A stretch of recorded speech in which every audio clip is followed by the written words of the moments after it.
Muito bom. visto que você colocou aí, né, nós temos os contratos assinados, nós sabemos que existem punições para as empresas que Sim, eventualmente não cumprem, principalmente as grandes e médias empresas que, né, sim. atuam no mercado maior, mas independentemente dos controles, que são os papéis, as auditorias, etc. e tal, o que você identificaria, ou poderia nos dizer, que realmente, independente de papel, independente de ter um documento, a Mecanismo de ESG é uma estratégia, faz Isso. parte da É. empresa. É. Não é só um discurso. Ela Não, faz porque ela acredita nisso.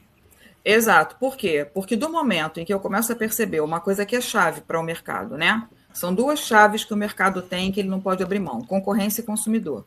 Uhum. Né? Então, do momento em que grandes empresas começam a atuar de modo, vamos colocar entre aspas, né? Porque a gente pode se surpreender, mas de uma forma geral, as empresas que se comprometem com o ESG, elas realmente vão tentar se destacar em termos de estratégia competitiva. Então, o ponto é, a pergunta pode ser em que medida, de fato, o ESG se transformou ou numa falácia para algumas empresas Isso. ou em vantagem competitiva. Então, para as empresas que estão levando isso a sério, Microsoft, por exemplo, tantas outras, Unilever, né, Suzano, tem um monte. Elas vão trabalhar de modo que elas possam ter, de fato, a tal da transparência, e aí tem tudo a ver com o nosso podcast, né? Exato. Transparência, né? De modo que ela possa ter a transparência corporativa, de que ela tenha não só relatório, porque aí vamos dar um passo para trás, dentro da pergunta que Uhum. vocês já fizeram. Como é que é isso? Elas fazem de verdade ou elas fazem só para juntar relatório e mandar para alguém para ter um selinho qualquer? Quando a gente trabalhava com aquele selinho do GRI, isso era possível. Mas agora, quando a gente está trabalhando com esses indicadores financeiros internacionais, isso vai constar no balanço. Hum. Entendeu? Aí já Então, não é fica só um mais. relatório bonitinho. É. Isso vai constar no patrimônio organizacional, vai constar no balanço organizacional. Em todas as ações que ela precisa fazer para estar em conformidade com as exigências internacionais hoje, isso ela tem que provar. Não é como era antigamente. Ah, eu plantei árvores, quem controla? Uhum. Ninguém. Ah, eu estou mitigando o CO2, quem controla? Ninguém. Ninguém. Agora você tem isso para dentro da Bolsa de Valores, no mercado nacional, né, CVM, e no mercado internacional. Então você tem hoje um sistema que, vamos dizer assim, ele é mais refinado, porque eu tenho como validar Uhum. esses dados, e por outro lado, eu tenho o meu consumidor. E o meu consumidor está ficando cada vez mais consciente. Então, a gente já tem dados, né?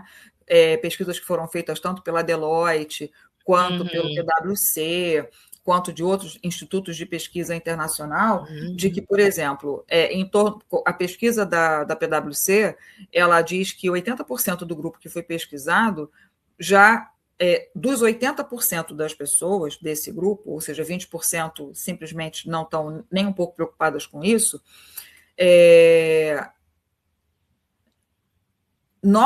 9,7% diz que está disposta a pagar mais caro por um produto que, de fato, tenha toda a sua estrutura aderente a ESG. Ou seja, ele está preocupado com o meio ambiente, ele está preocupado Preocupado com a com o sustentabilidade. social e ele está preocupado com as questões de impacto financeiro, e essas questões de impacto financeiro, elas vão impactar em todo o restante. Por quê? Porque se eu não tenho uma boa governança, eu vou estar, provavelmente,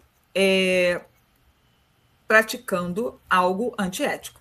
E dentro dessas questões antiéticas, você, em grande parte, você vai pegar questões sociais e ambientais. Legal. Nós já temos uma primeira pergunta, É. Nádia. Nosso Já? pessoal aqui, Oba! eles É. trazem aqui, olha só. Essa pergunta que eu estou colocando, aliás, é uma colocação, na verdade, né, não é uma pergunta, da Ana Maria. Ela Oi, falando aqui, ó, Ana. Já mandou um beijo para você. Beijo, já mandou um Ana. Oi beijo. para ela. Países europeus como a Suíça, Finlândia, Holanda, Luxemburgo, Alemanha, Áustria, que diga-se de passagem, são países que têm alto poder aquisitivo, né? Sim. Têm se mostrado mais adequados em relação ao cumprimento dos ODS, né, de uma forma geral, e Geral. obviamente não tem como ou não tem como cumprir os ODS se estiver fora da ESG. Fala um pouquinho para nós como é que essas duas coisas acabam, né, se Os ODS, porque alinhando. tudo vem numa mesma linha temporal, né? Quando a gente estabeleceu as estratégias do desenvolvimento sustentável e quando a gente criou o programa 2030, vieram os 17. Né? Nós começamos com uma quantidade de ODS menor, mas os ODS foram crescendo na medida em que outras expectativas e outras, vamos dizer assim, áreas não estavam sendo contempladas. Então, quando eu tenho países que são economicamente mais fortalecidos e que, por sua vez, eles também têm processos educacionais mais integrados com a realidade, que tenham um cunho muito mais orientado para desenvolvimento, né? E aí a gente só senta e chora, mas, enfim, isso é outro capítulo, é outra história, é outro podcast. É outro né? momento, exatamente. Imagino. Não, nem momento, realmente não é momento. Mas, enfim, quando você tem países que são desenvolvidos, e a gente também não pode esquecer que esses países também foram países que muitos deles passaram por guerras. Então, você tem todo um entendimento do que, de fato, é escassez. Né? Então, para a gente poder se mexer, a humanidade, o ser humano, de uma forma geral, qual é a propensão que você tem de se mexer? Quando está tudo lindo e pleno ou quando está tudo caindo na sua cabeça? Né? Então, esses países encontraram... Tragédia mesmo mobiliza. Exatamente. Você né? acaba se mexendo, claro. Você vai se mexer. E com esse se mexer, você aprende. E você aprende a dar valor àquilo que, por exemplo, o nosso povo não dá a mínima para um monte de coisa. Consumo de água, de energia, de insumos da natureza, né? Quando você vê a nossa população, principalmente aqui no Rio de Janeiro, eu não estou... Assim, é um corte específico, tá? Quando a gente olha para aquilo que deveriam ser montanhas plenamente florestadas, elas se transformaram em outra coisa. Sim. Né? E até quando você pensar, não pode ter construção no pico de morro, porque a área de preservação permanente. Então, para onde é que isso foi? Né? Para onde é que a lei foi? Esses países não. Né? Eles têm um pleno entendimento de que eles precisam ter condições mínimas, tanto em nível econômico, porque eu preciso gerar emprego e renda, tanto em nível educacional, porque eu preciso de desenvolvimento e pessoas que possam estar contribuindo para o desenvolvimento, e eu também preciso ter essas pessoas engajadas com relação às questões ambientais, porque eu não tenho como desassociar uma coisa da outra. Então, você tem um olhar de estratégia na aplicabilidade das ações com muito maior engajamento, porque o nosso grande problema é falta de engajamento. Por quê? Porque nós não passamos por nada disso. O Brasil, literalmente, é aquela terra em que se plantando tudo dá. Só que na Europa isso é diferente. Você tem frio extremo, agora a gente está passando por ondas de calor extremo, né? Você tem acidente que a gente não tem aqui, lá tem vulcão, aqui não tem, né? Dependendo do país, dependendo da região. Então, assim, você tem condições que vão fazer com que essas pessoas parem para pensar 10 mil vezes e ajam em comunidade. Porque se não tiver esse senso coletivo, e é o que todo esse processo traz para a pauta, em que medida eu posso fazer aquilo que eu quero, se aquilo que eu quero vai prejudicar sei lá quantas mil pessoas. É verdade. É uma visão coletiva. Não sei se eu respondi a Ana, tá? A Ana continuou, eu acho, né? Foi. Pode falar. Fale que eu coloco. Os países nórdicos possuem uma elevada participação de energias renováveis. Sim. Isso vem da educação que eu acabei de falar. Entendeu? Porque eu tenho desenvolvimento tecnológico. Quando eu trago o desenvolvimento tecnológico para a pauta e o desenvolvimento tecnológico orientado para esse tipo de mitigação, eu vou conseguir resultados incríveis. Né? E eles têm uma qualidade de vida fantástica. Eles têm o que a gente não terá nunca. Um sistema de metrô que, na verdade, a origem dele também é uma origem lá dos túneis das guerras. Só que hoje se transformou num excelente elemento de transporte que liga todo mundo a todo mundo, com muito maior eficiência. Gestão do lixo. Eu não posso deixar lixo no meio da rua, como a gente deixa aqui. Né? Então, eles têm um tratamento. Por quê? Porque isso gera o quê? Isso gera doença. Eles já passaram por isso. Por quantas pestes eles já passaram? Quantas pestes? Isso que eu dizer que já passaram. Exatamente. Eles sabem que... Eles sabem exatamente. E ainda assim, eles têm problemas. Né? Mas só que são problemas que eles são pontuados e as pessoas se reúnem em comunidade, seja isso em parlamento, seja isso em associação, seja isso onde for, em busca da solução efetiva do problema, porque eles prezam e primam por qualidade de vida. Então, a gente que é tem o essencial, um outro olhar diferenciado, né? Não é uma coisa que, eu estou criando um mundo hipotético. Não, eles não estão criando um mundo hipotético. Eles estão fazendo um desafio para os outros países de que é possível. Mas de que é possível quando você equilibra esse tripé. Se você não tiver o equilíbrio, se as empresas não corresponderem, se você. Eu vi que a Ana colocou aí. É isso.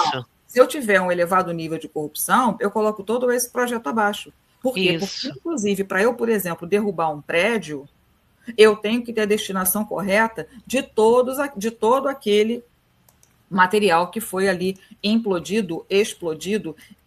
Aquilo ali não vai para o nada. Aquilo ali tem que ter uma destinação, porque, inclusive, parte desse material pode ser reaproveitado para outra coisa. Né? Eu posso criar dali outros mecanismos, outros instrumentos, sei lá, um outro tipo de tijolo para a construção mais barata, para favorecer pessoas mais carentes, algum material que possa me ajudar no aquecimento da residência, né? Eu posso, de repente, pavimentar estradas. Então, eu tenho uma destinação clara daquilo que está sendo feito. E as pessoas, por terem uma educação mais consciente, elas vão bater na porta e elas vão cobrar. A Ana está colocando que Portugal é considerado um país em ascensão em ESG.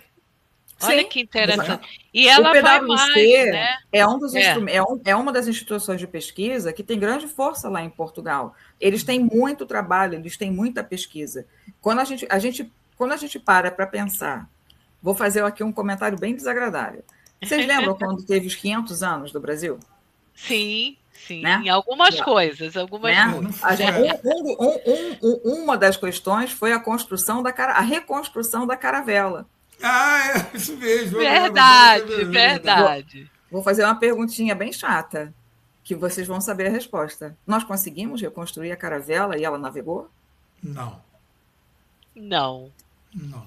Não conseguiu. Teve, dinheiro teve e não teve competência. É como a Ana está colocando, é algo que se aprende nas escolas e é fortalecido nas famílias. Exato. É cultural, né? Cultural. E hoje isso está entrando na cultura organizacional.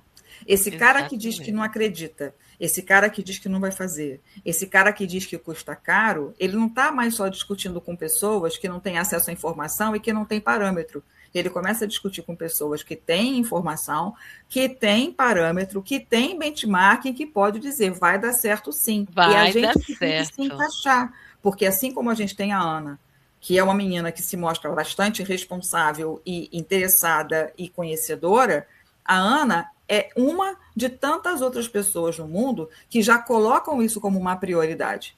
Sim.